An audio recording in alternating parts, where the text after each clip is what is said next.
I think there's a certain porousness that you have to have as an artist.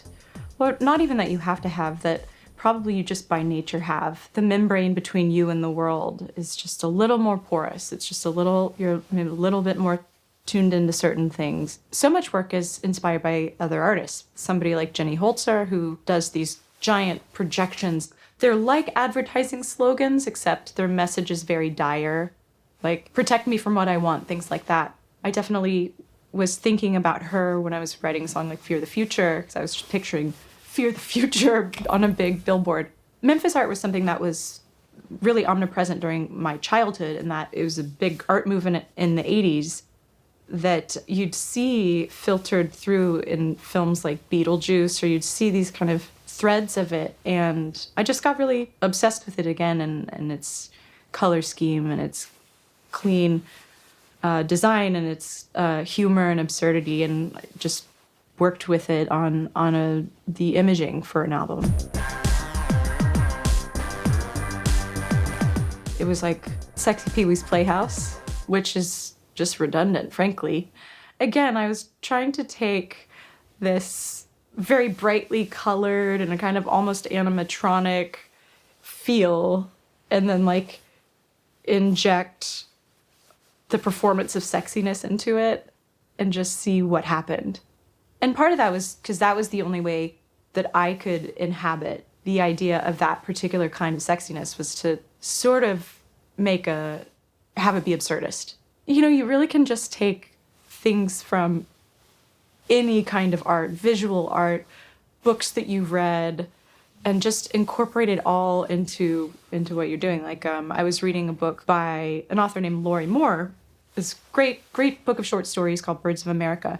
And it just happened to be a story about a woman going and visiting the Blarney Stone with her mother, and her mother goes to kiss the Blarney Stone and almost falls. And this woman who had previously seen her mother as this like very oppressive force in her life suddenly sees her very vulnerable. And so that was what the story was about, but she just happened to use the phrase birth in reverse to describe the way that a cathedral opened. And I was like, wow. And that just started sparking a million other ideas of, well, what is that? I mean, I'm picturing the Big Bang going in reverse. So many things are coming to mind, and I was like, well, it sounds like a great title for a song.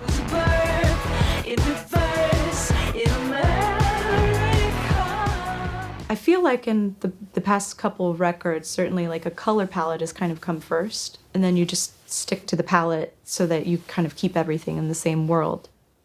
And then I had dyed my hair blonde when it was kind of all terrible, because I'd just done it in the bathroom sink in Texas. I wanted to look like an alien. I didn't want to look friendly. I didn't want to look relatable. I didn't want to look like a nice girl from Texas. I wanted to look other, because I wanted to look how I felt inside, which was other.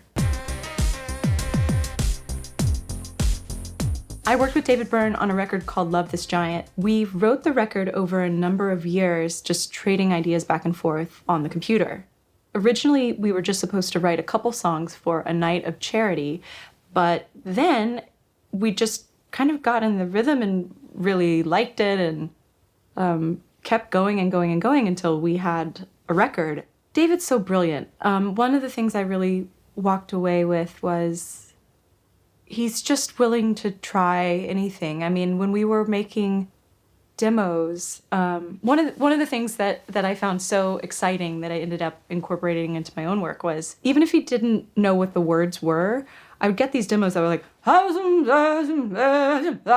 and you're like, oh God, is he having a stroke? Like, what's going on?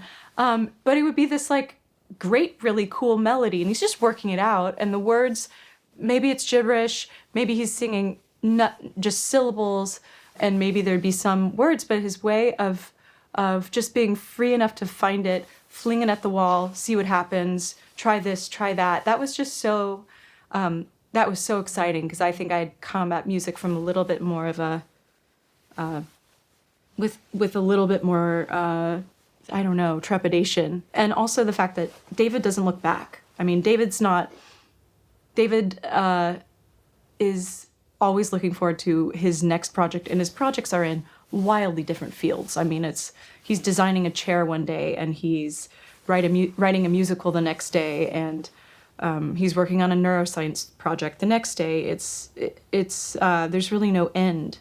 So I took that lesson. I was like, well, yeah, you can just make things. For the tour, we worked with a choreographer, and I'd never worked with a choreographer before. In fact, I was kind of scared of dancing. I'd have to be like very drunk to get in the dance, the party or whatever. I just was kind of shy in that regard, but we worked with a choreographer named Annie B. Parson, who just absolutely blew my mind. I mean, put me in my body in a way that I had never been. It's not about athleticism or super skill. It all had to be things that basically anybody could do, because we had an 8-person horn group in addition to, drummer and a keyboard player, and they were all moving all the time, and we were all moving all the time. So I would be playing guitar, but then also, doing my postmodern choreography. So at first I was sort of resistant. I was like, no, I'm playing guitar in the song, so I can't do that. And she would just slowly but surely, well, what if you tried?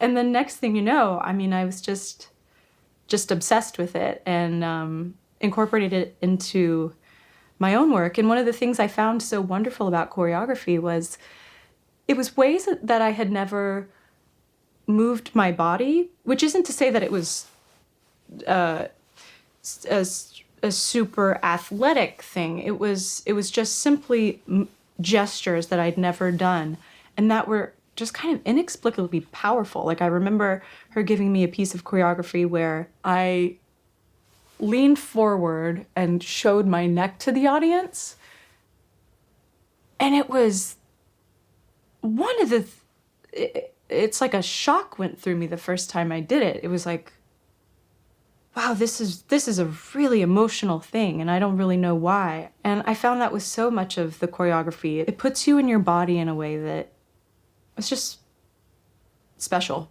You can see just in the way, if you watch people and the way they move, you go, okay, this is your center. I think my journey as an artist has probably been to go from cerebral to throat to more heart-centered. I know that there are certain things that are easier for me to tap into. It's easy for me to tap into rage. It's easy for me to tap into sorrow. It's easy for me to tap into cynicism. It's less easy for me to just instantly tap into like softness and vulnerability. But as I've grown and become, I think, a better artist, that stuff it's there when I need it. It's accessible, which is nice.